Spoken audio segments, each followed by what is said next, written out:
We welcome you to this special presentation on integrity overcomes corruption as we focus on the good overcomes evil.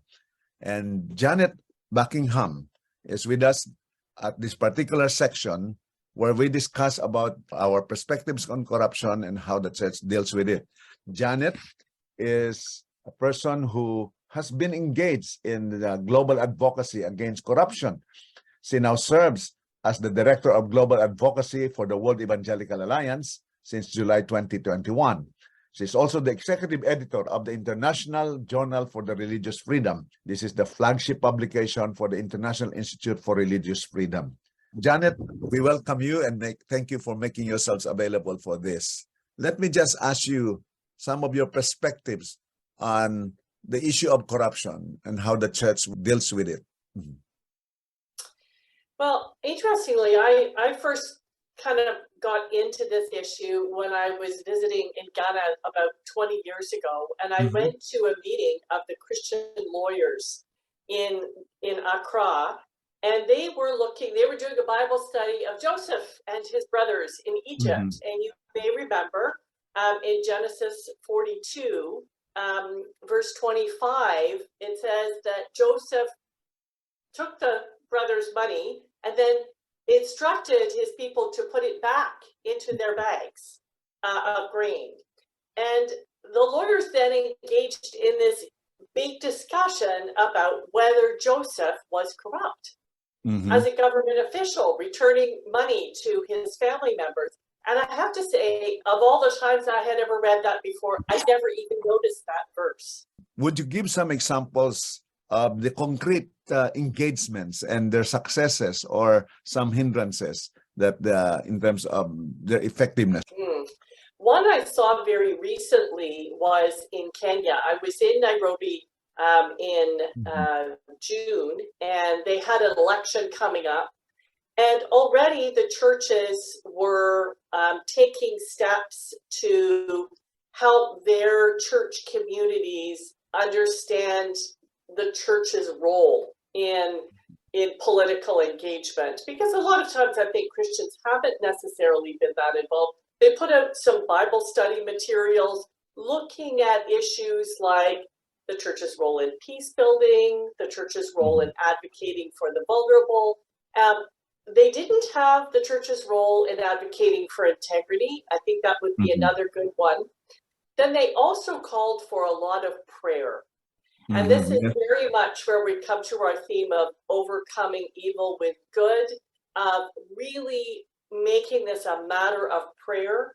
And even, for those of us who vote or are in countries where we can vote, making sure that we pray before we vote. We pray to ask God for his help in deciding who to vote for. Then the church also was very involved in providing election monitors to ensure that it was a fair election and that there wasn't violence associated with the election. You reminded me of what the Apostle Paul said in 1 Timothy chapter 2. First of all, prayer. So many people minimize prayer, but that's an effective way of really engaging and actually dealing with some corruption, because as God answers the prayer, then the issues of some of those government officials, not only during election, but also in their performance of their duties, then we can have peaceful and quiet lives in all godliness and holiness. You mentioned about Honduras as part of your experience. Can you give some highlights about how the church in Honduras helped in relation to the issue of corruption? Absolutely. And this started with a Christian organization that was trying to do some community development in Honduras. And they realized that government corruption was a huge hindrance to doing community development. People had been dispossessed of their land, and they were unable to get it back because of the way the laws were structured.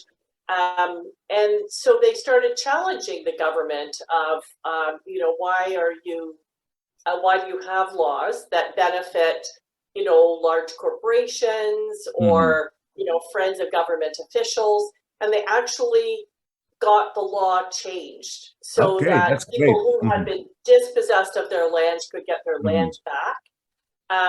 They also established an integrity network within the country of Honduras and joined forces as well with an international organization that's not a Christian organization, but that calls for government integrity and anti-corruption. And so they weren't afraid to join forces with organizations even outside the Christian community that were had a very strong anti-corruption message. They also worked in some communities that had a great deal of violence, ensuring that those who were perpetrating the violence were brought to justice and weren't able to just pay off the police officers and get away with violent crimes against vulnerable people. Well, thank you very much, Janet. Can you just give your closing encouragement for the church to continue to really be the light that overcomes evil? Absolutely. So just reminding us our primary call is to prayer, but also to advocate and act. So to advocate to governments that they act with integrity, to make sure that when we have the opportunity to choose people of integrity, that we do for political office. And then when we see them violating integrity, that we are willing to call them out and we're willing to stand with others around the world, our Christian brothers and sisters around the world, who are calling upon their government for accountability and asking them to act with integrity. It's such an important issue, and when we stand together, I think we can make a difference. Thank you very much. It's prayer, action, and doing it together. Thank you again, Janet, for your very good contribution, and we pray that the Christians would really be used by God to overcome evil with good, and integrity overcomes corruption. We continue our interaction on how the church engages as well as have intervention or grapple with the issue of corruption. And we have here Reverend Ntlha. He is one of the longest serving General Secretary of the Evangelical Alliance in different countries around the world.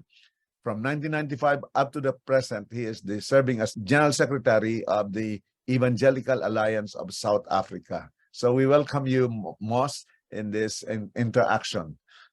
Thank you, Bishop F. Thank you. Delighted to serve. Yes. So the basic question I have are, what are some of the corruption issues that the church in South Africa have grappled with?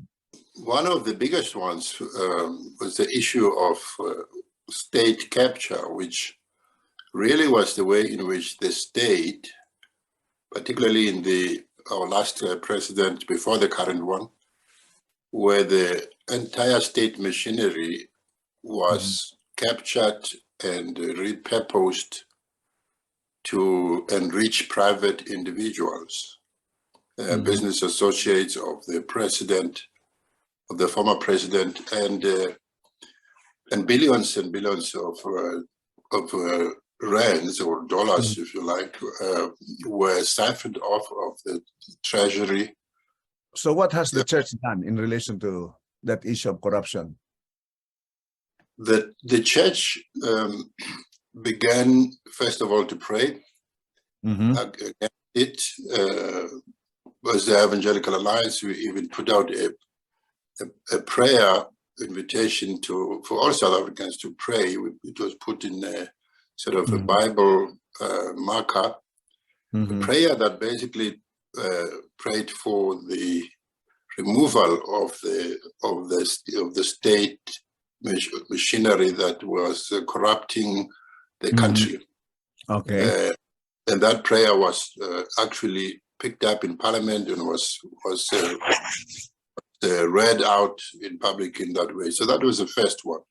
The second one was that we actually mobilized the churches to become involved with the broader civil society to engage in challenging the corruption. And the thing with that was that a lot of people in the civil society, even in political organizations, were saying to us that the this moral issue actually is the concern of the church, or ought to be, that everybody else, every stakeholder in society, if they took it on, it would not be clear whether they were doing it because they were running for political office themselves or had other ulterior motives. So if it was driven by the church, it was more likely to win mass support around the country.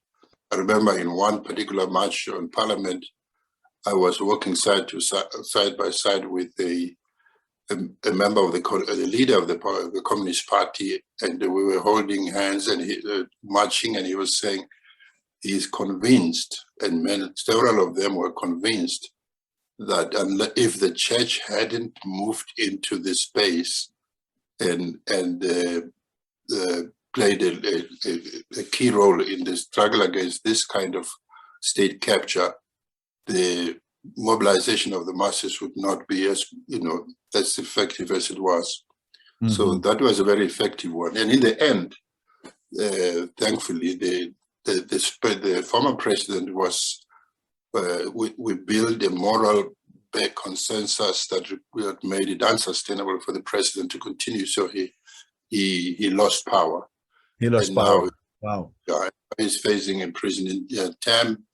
He was actually thrown in prison. What would be you would say the main factors for the success of your advocacy? The main factor was that it went beyond the church. We had a mass base. We had allies in the media. We had allies even in political parties themselves. Who amplified our voices. And so in that way, having a mass appeal going across the religions, across civil society, that was in the end what moved things for us. I remember one instance, a Muslim Mulana said, about that prayer, for example, that we made public. He said, could we pray this in our mosque? He said, yes, sure, of course you can pray that in your mosque, as long as the content of what you are praying for is something that we agree with. So thank you for sharing the story of how the Evangelical Alliance in South Africa spearheaded that fight against corruption of the person who is in power, of the person who is the number one in authority in your country. As we have your closing word, can you give an encouragement to the people listening and watching over us on how the church could really be used by God, as you have said, as salt and light, to overcome evil, as well as that integrity will really overcome corruption?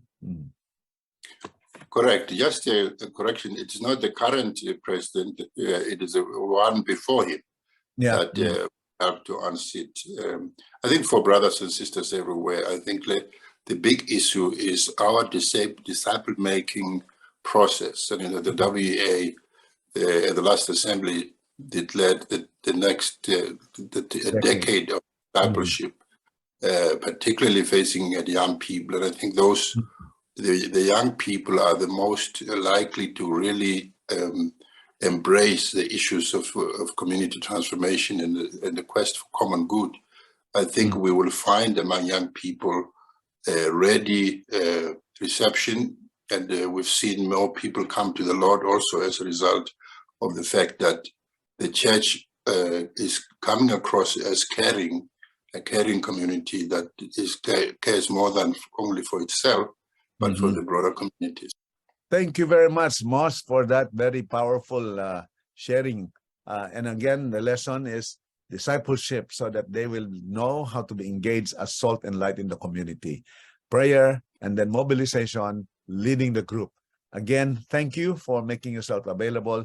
And for all those who are watching us, it can happen that integrity overcomes corruption, because good overcomes evil.